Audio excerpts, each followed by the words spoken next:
کەم ئەندامان ئەو چینە فەرامۆشکراوەی نێو کۆمەڵگەن کە بۆ پێدانی 90,000 موچەکانیان دەرگانەما لێی نەدەن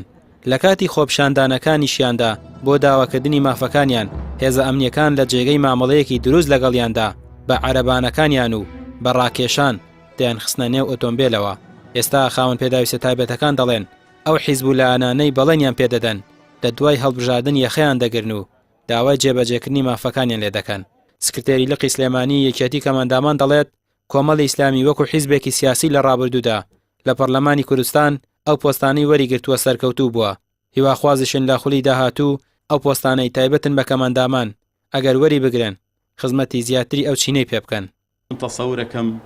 بتوانن سەرکەوتوو بن چونکە بیۆریکیان تیا هەبووە و شتەکانیان وتووە بەڕاشکاویت غامزێتی تیانە بووە سێبەر نەبووە لە قسەکانیانە و زۆر جاوشان ئێمە ئەرکی ئەخلاقی و ئاینیمانە دی بە خزمەتی ئەو بکەین ئەگەر وا بڕۆن بەڵێ بەڵام ئەگەر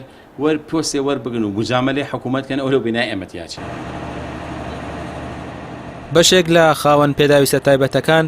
لە یەکێتی کەم ئەندامانیش نایشارنەوە کادیرانی کۆمەڵ لە حکوومەت لە پۆستەکانیان سەرکەوتوو بوون بەڵام ئەوان لەو پۆستانەدا نەبوون کە توانای بڕیاردان و گۆڕانکاریان هەبوو بێت لە ژیانی کەمەندامان بۆیە دەخوازن لە ئایندەدا کادیرانی کۆمەڵ کاری جدی بۆ ژیانی خاوەن پێداویستە تایبەتەکان بکەن.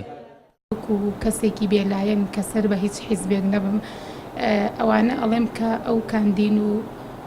کە خۆیان هەڵەبژێرن و ئەیانوێ خۆیان بە دڵسۆزی کەمەندان بزانن هەر ئەو قسانە نەبێکەیەن لە ڕێکخراوەکە بۆ ئێمەیەکەن یا لەسەر تەلەڤیزۆنێکن ئەمانەوێ ئەو قسانە کە ئەیکەن بە واقعی بیکەن یارمەتی کەمەندان بن کە ئەچنە پەرلەمان ئێمە سبەینێ هەچ کەسێکیان بێ بۆ نمونەی سەما مۆسا عومەر کە ئەندام پەرلەمانیش نەبووە زۆر یارمەتی کەمەندامیاوە زۆر سەردانی ئەوانەی کە بێباوک بوون و لە چاودێری کۆمەڵایەتی زۆر کەسێکی بەڕێز و ڕێک و پێک بووە ئێمە زۆر لێی ڕازین بەڵام ئەوانەی تریش کە ئەچن وعدێن بە کەمەندام ئێمە داواکارین کە کارەکانیان جێبەجێ بکەن و ئیشەکان بۆ کەمەندام بکەن. ئێمە وەکو کەمەندامان کۆمەڵی ئیسلامی وەکو لایەنی ئەخلاقی و لایەنی ئاینی خۆی پێشنیارمان هەیە بۆیان کە چیتر نێڵن کەمەندامان لە گوزەرانی ئاوا بن ئەگەر بەهاتنە دەرەوەی خۆیان بێت لە غۆڵەکانی پەرلەمان